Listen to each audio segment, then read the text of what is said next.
Shalom, bertemu lagi di program Rema pada pagi hari ini. Bapak Ibu sekalian, saya akan sharing tentang apa yang saya dapatkan beberapa hari yang lalu yang berkenaan dengan event nanti tanggal 15 September hari Jumat yang kita adakan di Banjir Rezeki, Caruban Menyembah.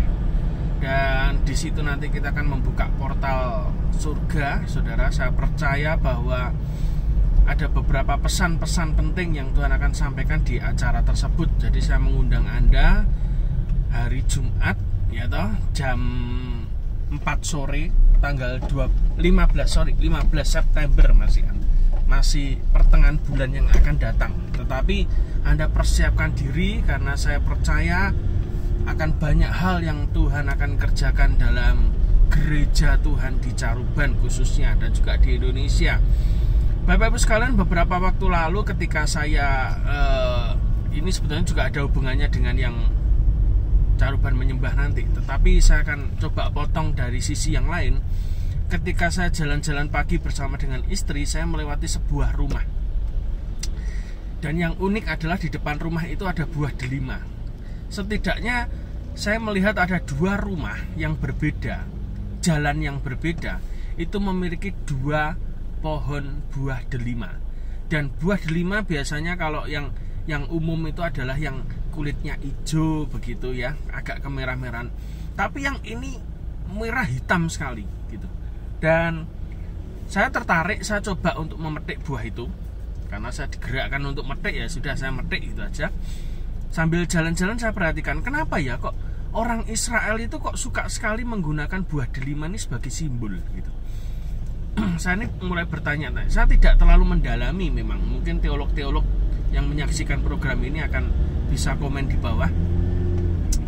Tetapi hari itu saya merasa senang sekali gitu, bisa megang buah delima gitu. Untuk pertama kalinya, saya tidak pernah terlalu megang buah delima sebelumnya. Dulu waktu masih kecil ada, sekarang sudah agak langka. Dan saya mendapatkan buah delima yang warnanya hitam.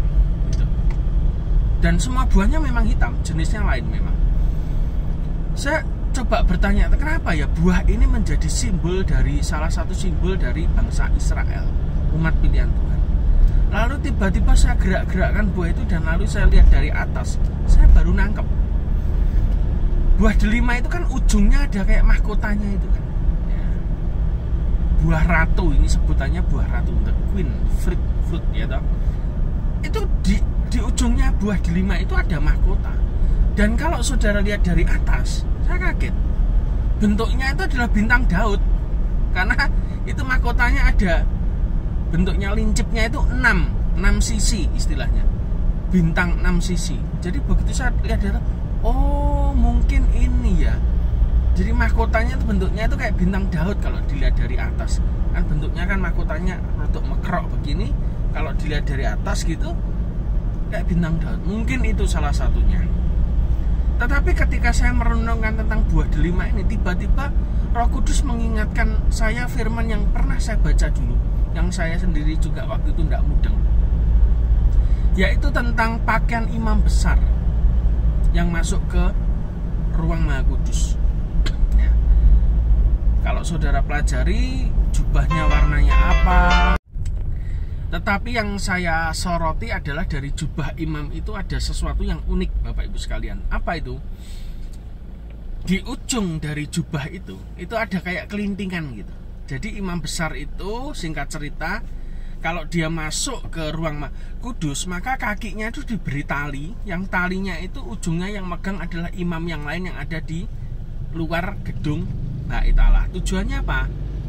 Tujuannya adalah kalau tali ini tidak bergerak, berarti imam di dalam itu mati.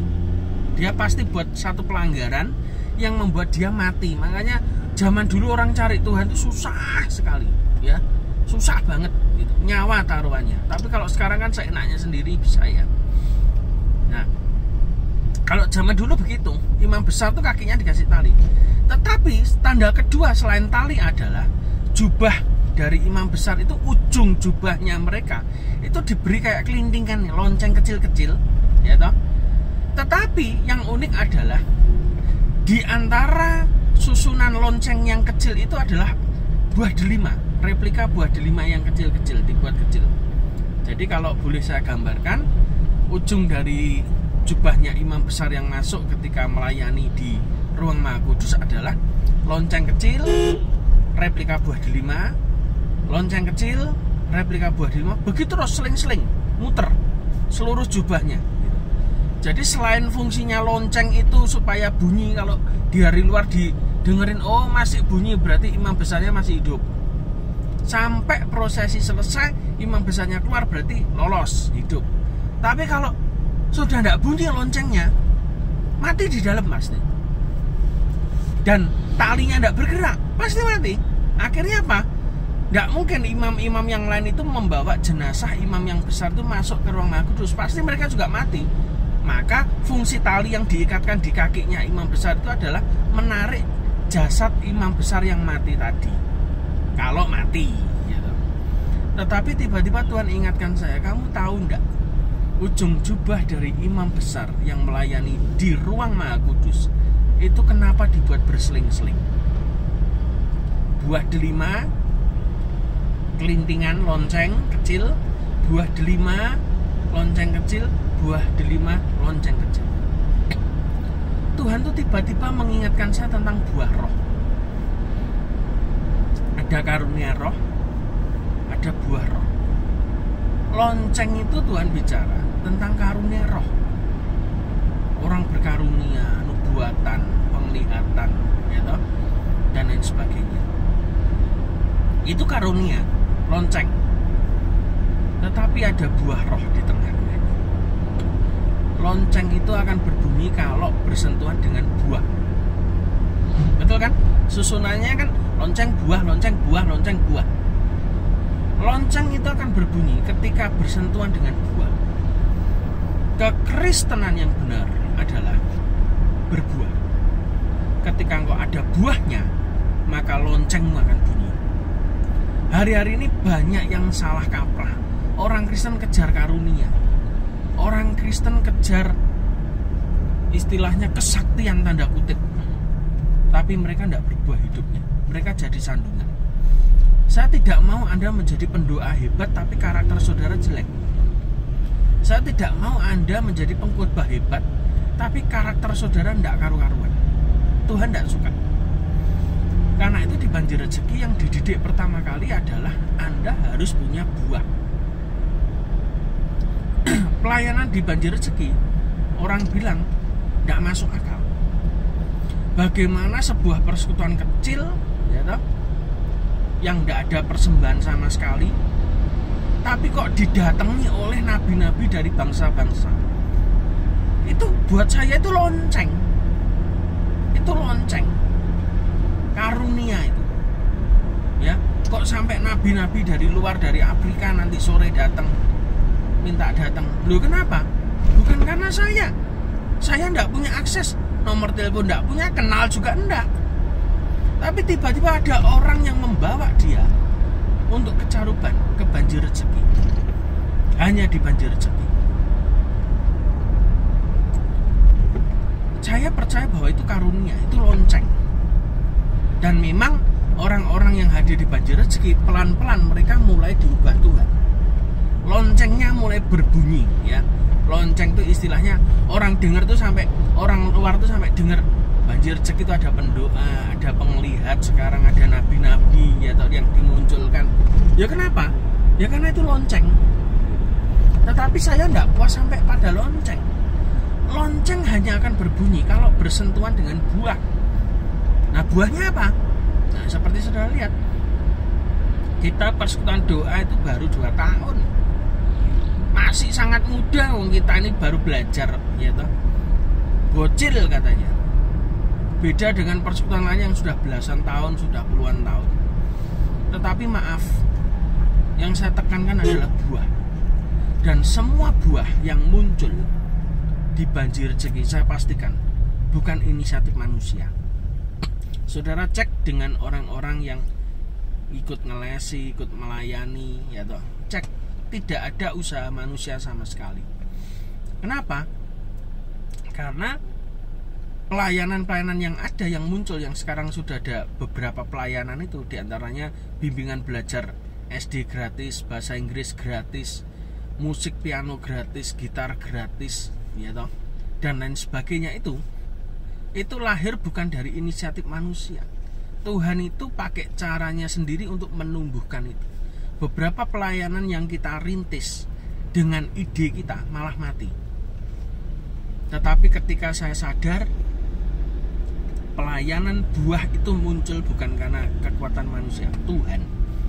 Tiba-tiba Roh Kudus ingatkan saya tentang tongkat Harun yang berbuah badam, ya toh? Tongkat Harun yang memunculkan buah itu.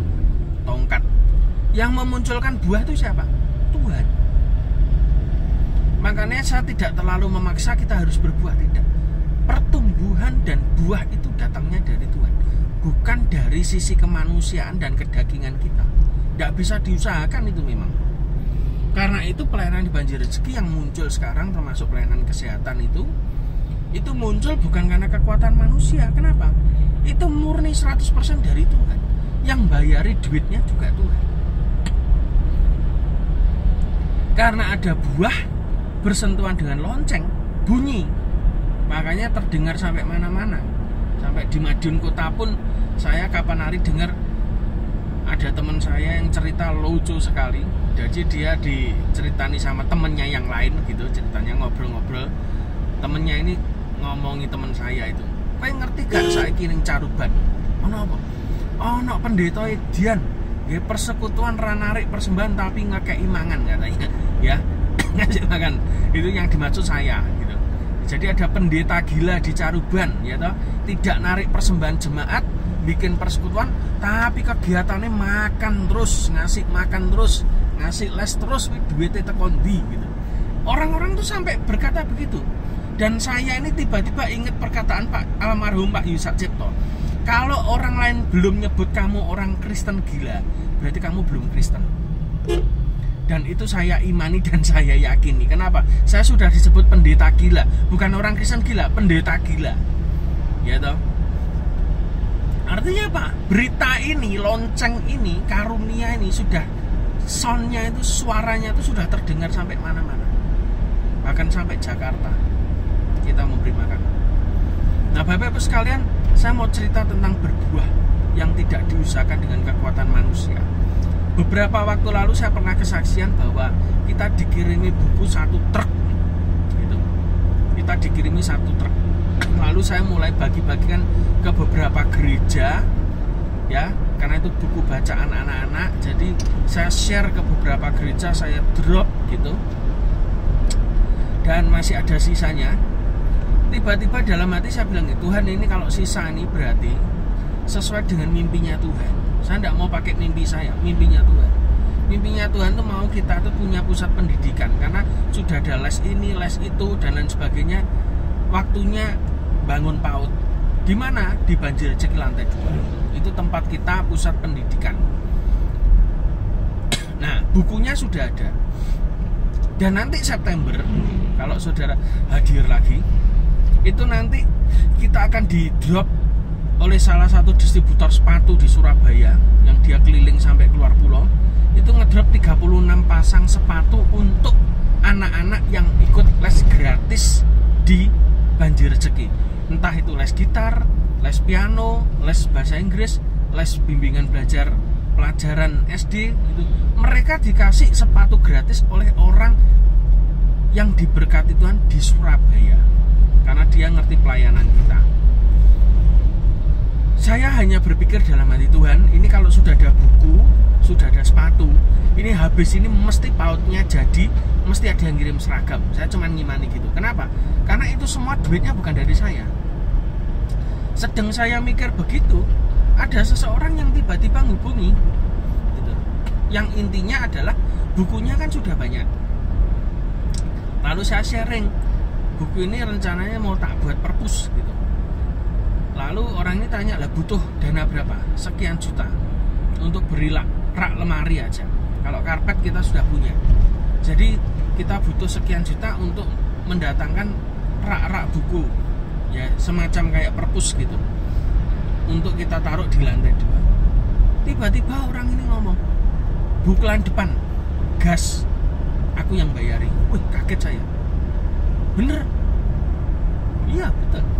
Jadi nanti bulan depan kita dapat dana sekian juta untuk kita datangkan lemari-lemari. Untuk apa? Untuk bikin perpus. Ya toh, luar biasa toh Tuhan. Makanya saya percaya itu. Buah itu muncul tidak diusahakan dengan tangan manusia. Karena itu buah dan lonceng itu harus beriringan. Ada buah roh, ada karunia roh.